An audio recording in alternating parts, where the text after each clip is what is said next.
नमस्कार, खबर control news में आपका स्वागत है। आज हम आम आदमी पार्टी के सांसद प्रतिनिधि देशराज राघव से क्षेत्रीय मुद्दों पर सीधी बात करेंगे। आज खबर कंट्रोल न्यूज़ सबसे पहले जानने का वार्ड में क्या क्या समस्या बनी है फिलहाल?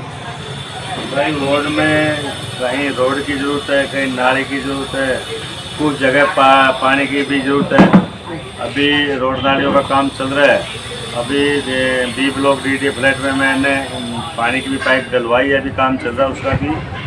और अभी 8 इंची की पाइप मैंने प्रताप गार्डन में अभी पास करवाई, जिसके टेंडर हो गए हैं और उसका भी विधायक जी जल्दी 5-7 दिन में उसका उद्घाटन करने जा रहे हैं। उसके अलावा DD फ्लैट में एक ये जो गेट पहले लगे हुए थे, गेट के दीवारें लगी हुई थी चारों तरफ। जब DD ने DD वालों को कॉलोनी दी थी तो लोगों ने इसी वजह से लिया था कि पूरा गेटिंग है और चारों तरफ से दीवारें हैं, इसलिए लोगों ने खरीदी थी। लेकिन सज्जन कुमार आया, उसने कॉलोनी वालों को कह के रास्ता तुड़वा दिया। और महाबल मिश्रा आया तो उसने तुड़वा दिया। मुकेश शर्मा आया तो उसने तुड़वा दिया। अपने वोटों के चक्कर में पहले बाउंड्री बनी हुई थी क्या सर? बिल्कुल बनी हुई है, नक्शे के अंदर भी है सारा। आप देखेंगे नक्शा तो पूरी बाउंड्री बनी हुई है। और अब क्या है कि उसको रिपेयर करने के लिए हमने DD से भी परमिशन ले ली है और MCD कमिश्नर से भी परमिशन ले ली। कमिश्नर का लेटर भी आया बजट के लिए, तो मैंने विधायक से बजट भी दिलाया और उसके टेंडर हो गए। अब दीवार कर रहे थे हम लोग, वहाँ के कॉलोनी वाले उसमें करने नहीं दे रहे थे, लेकिन लास्ट में हमने पुलिस फोर्स लेकर उसमें दीवार करवाई। ये लोग हाउला मचा रहे हैं, तो ये तो एक इनकी गलती है। इससे हाउला मचने से वो नहीं है। लोग यहाँ भी सेफ्टी चाहते हैं। यहाँ पहले एक गली में 2 लोग रहते थे, आज 500 लोग रहते हैं यहाँ पे, सबको सेफ्टी है। और मुझे शर्म की बात है, मेरा आगे जैसे गाड़ी चोरी कर लेके 6 महीने पहले है, तो लोग कहते हैं जब मैं खुद ही सेफ नहीं तो आप हमें क्या सेफ रखोगे? हमें भी शर्म आती है। तो पब्लिक भाई मेरे वार्ड के लोग हैं, मुझे काम के लिए कहेंगे, चाहे दीवार हो, चाहे रोड नालियाँ हो, चाहे पानी का हो, तो मैं तो प्रयास करूँगा कि समाधान निकालूँ। तो क्षेत्र की जनता को कह रही पहले तो DDA नहीं था, पहले तो कॉलोनी थी, तो गेट क्यों लगाया गया, दीवार क्यों खड़ी कर दी? बहुत परेशानी हो गई आने में। आप सपोर्ट करो, DD से पहले कॉलोनी बची है, तो यहाँ पे जो DD बची है तो जमींदार की खेती का होगा ना। जमींदार तो खेती के अंदर से निकलने नहीं देगा। उसके बाद DDA ने ज़मीन एक्वायर कर ली, और एक्वायर मीन्स जहाँ जहाँ जो एक्वायर करे उसके चारों तरफ से दीवार देके एक्वायर करता है। और जब DDA कहीं भी कॉलोनी बसाता है तो चारों तरफ से अपनी दीवार करके वो बसाता है, रास्ते मेन छोड़ता है। ये नहीं कि हर गलियों के अंदर रास्ता होता है। मेन रास्ते आज भी हम बंद नहीं कर रहे, क्योंकि वो भी हमारे भाई बहनों को दुश्मन थोड़ी है। हम कोई लंदन से थोड़े आए, हम भी कॉलोनी में रहते थे। मेन रास्ते हम कोई बंद नहीं कर रहे, लेकिन जो अंदर के रास्ते जो उन्होंने दीवारें तोड़ी थी वो हम उसको रिपेयर कर रहे हैं। इससे कहीं ना कहीं वोट बैंक का नुकसान तो नहीं होगा सर? भाई मेरे को कहीं का नुकसान होगा? मेरे तो देख के जुड़ेंगे, मेरे को क्या नुकसान है एक बार बताओ? जब मैं लोगों का भला करूँगा, मैं अपने क्षेत्र की समस्याएँ ख़त्म करूँगा, लोगों के साथ कंधा से कंधा मिला के चलूँगा, तो मुझे वोट और ज़्यादा मिलेंगे। मुझे तो कोई नुकसान नहीं। मेरा वार्ड तो ये है ना, वो पतले वार्ड वाला मेरा नहीं है ना। मेरा वार्ड तो मैं तो मेरे वार्ड के लिए, अपने लोगों के लिए जान भी मांगे तो वो भी देने के लिए मैं हाजिर हूँ। और मैं तो 30 साल क्या, मेरे हिसाब से मुझे 40 साल हो गए दिल्ली में। जब से दिल्ली में आया हूँ, मेरा ध्येय एक ही है, लोगों की सेवा करना, और मैं सेवा करते आ रहा हूँ। और अब भी मैं इलेक्शन निगम का हारा हुआ हूँ, फिर भी ऐसे हो, निगम पास के पास कोई नहीं जाते थे, सारे काम मेरे यहाँ से करवा के ले जाते थे लोग। अगर सर दिसंबर में चुनाव होता है तो क्या लगता है कितनी सीट आने की संभावना आम आदमी पार्टी को? 250 में से मैं तो कहता हूँ 250 में बीजेपी एक भी ले जाए तो उसकी बहुत अच्छी किस्मत लगा लो। जनता ने इस बार सोच रखा है कि विधानसभा में आम आदमी पार्टी है, तो नीचे भी हम इसमें MCD में भी आम आदमी पार्टी लेके आएंगे, तभी क्षेत्र का विकास होगा। आज जो काम हो रहा है, आपस में लड़ाई हो रही है, बीजेपी वाले काम नहीं करते। आप देखेंगे पूरे क्षेत्र के अंदर क्या गंदगी है। हम भी निगम पार्षद रहे, और लोगों से मेरे एरिया में जाके, आप बिंदापुर वार्ड में जाके पूछो मेरे बारे में, लोग कहेंगे देशराज को कहने की जरूरत नहीं पड़ती थी, अपने आप सफाई करता था। लोगों से DD फ्लैट में पूछो, किसी आदमी एक से जो बिल्डिंगें बनाते थे, मेरा JE का चेहरा भी देखा हो, या किसी ने 1 रुपये भी यहाँ से लेके गए तो मैं इलेक्शन लड़ रहा हूँ, मैं दावे के साथ कह सकता हूँ। आप एक आदमी से करवा दो तो बिल्डिंग से पैसे लेके गया। जैसे नज़दीक चुनाव आएंगे सर, छोटे छोटे उम्मीदवार खड़े हो जाते हैं, इस पर आप क्या कहेंगे सर? भाई बारिश होती है तो मेंढक तो ज़मीन में से निकल के टर बोलते ही हैं, उसमें तो कोई दो राय नहीं है।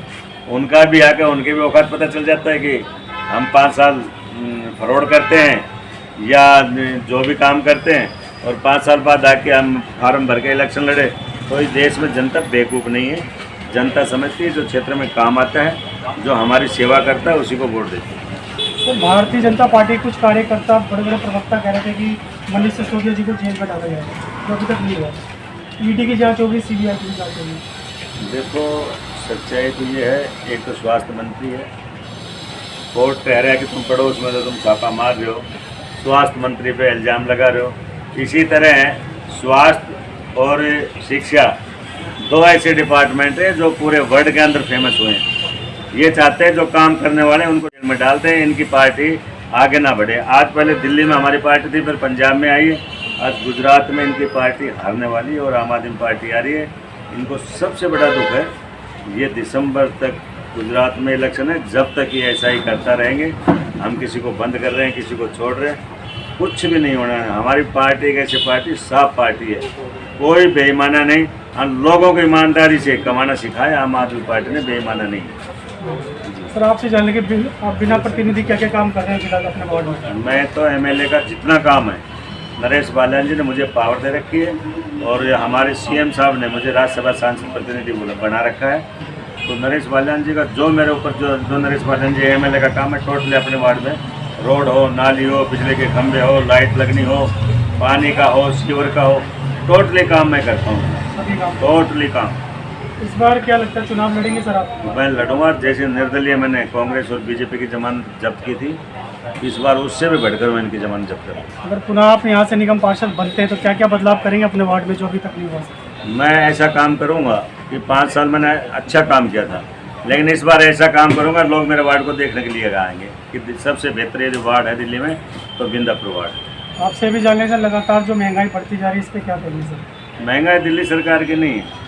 महंगाई के बारे में तो मैं एक ही बात कहूँगा कि केंद्र जो महंगाई कर रही है, गरीबों को मार रही है। इसमें गरीब तो मरते मरते थे, अब तो मीडियम साइज के लोगों को भी इनका भी धंधा छीन लिया। सपोज करो आप एक कंपनी में 200 आदमी काम करते थे, आज उसमें 50 आदमी काम कर रहे हैं, 150 का काम छोड़ गया, तो वो 150 लोग कहाँ जाएंगे? तो बेरोजगार है, कोई गांव भग्गा अपनी खेती कर रहा है, कोई अपने बेरोजगार बैठा है और कोई गलत लाइन में पड़ गए। तो ये बेरोजगारी का और सरकारी नौकरियों का क्या हाल है आपको पता है? एक मैं कहता हूँ जिसको 17,000 रुपये तनख्वाह मिलती है उसको 60,000 रुपये तनख्वाह दे दो, लेकिन उनकी पेंशन मत कर दो। बुढ़ापे के अंदर पेंशन काम आती है। एक आदमी 50 लाख रुपए पेंशन के लेके आता है, 2 बेटे होते हैं, 25-25 लाख रुपये उससे बाप से ले लेते हैं। 1 साल बाद कहते हैं कि बड़े वाला रोटी देगा, बड़े वाला करे छोटी रोटी देगा। यदि पेंशन किसी की लगी हुई होती है तो पड़ोसी भी ये कहेगा मेरे पास है, मैं आपकी सेवा करूँगा।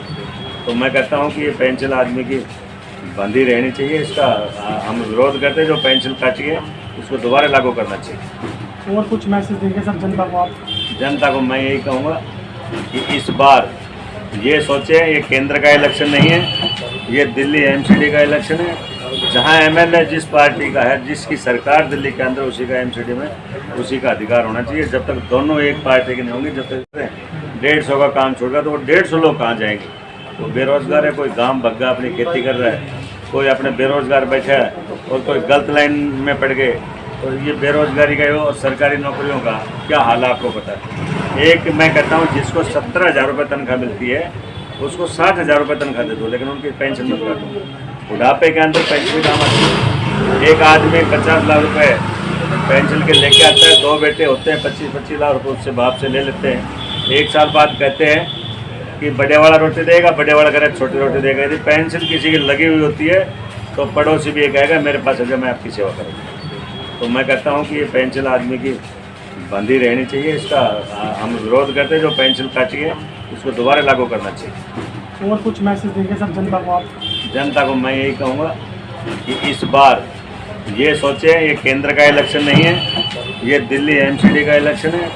जहाँ एमएलए जिस पार्टी का है, जिसकी सरकार दिल्ली के अंदर, उसी का एमसीडी में उसी का अधिकार होना चाहिए। जब तक दोनों एक पार्टी के नहीं होंगे, जब तक दिल्ली के अंदर कोई प्रोग्रेस नहीं। आपसे ये भी जानने की 24 में बदलाव की आवश्यकता लगती है सर? देखो 24 तो अभी बहुत दूर है, लेकिन जब तक तो पता नहीं कितना बदलाव आएगा, जनता कितनी बदलेगी।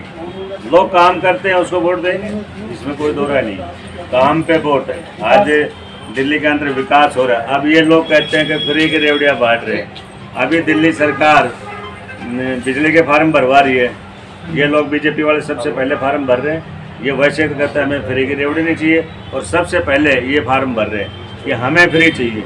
अरे तुम जब फ्री की रेवड़ी के बारे में कह रहे हो तो तुम्हें शर्म आनी चाहिए, तुम्हें तो फार्म नहीं भरना चाहिए। और मैं तो यही कहूँगा ये फ्री की रेवड़ी नहीं है, टोटली जनता कितना भी गरीब हो कुछ भी आज टैक्स दे रहा है, और केजरीवाल जी हमारे टैक्स के पैसे वापस जनता में बांटते हैं। तो रेवड़िया नहीं, हमारा अधिकार हमें वापस मिल रहा है। मैं तो कहता हूँ ऐसा सीएम पूरे देश में होने चाहिए, ऐसे आदमी को तो पीएम बनाना चाहिए। बीजेपी वाले भी सर बिजली का सब्सिडी दे रहे हैं। बिल्कुल, सबसे ज़्यादा तो वही भर रहे हैं। हमारे वाले तो हम जागृत कर रहे हैं, वो तो लेट भर रहे हैं, और सबसे पहले ये बीजेपी वाले भर रहे हैं। उसके बाद भी हल्ला बोल करते हैं सर। वो कहते हैं जब आप लेोगे तो हम क्यों नहीं लेंगे। अरे तुम ले, हम मना नहीं कर रहे हैं, लेकिन तुम ये तो मत कहो कि फ्री की रेवड़ियाँ बांट रहे। वो केजरीवाल किसी का चेहरा देख के सब्सिडी नहीं दे रहा कि बीजेपी का है, कांग्रेस का, आम आदमी पार्टी का, वो सबको दे रहा है। लेकिन इतना भी मत कहो कि फ्री की रेवड़ियाँ बांट रहा है। कम से कम इतना तो ख्याल रखो कि भैया तुम्हें फ्री की दे रहा है तो तुम्हारे हक है, तुम टैक्स दे रहे हो, तुम्हारा माल तुम्हें वापस दे रहा है। तो सर आपने समय निकाल कर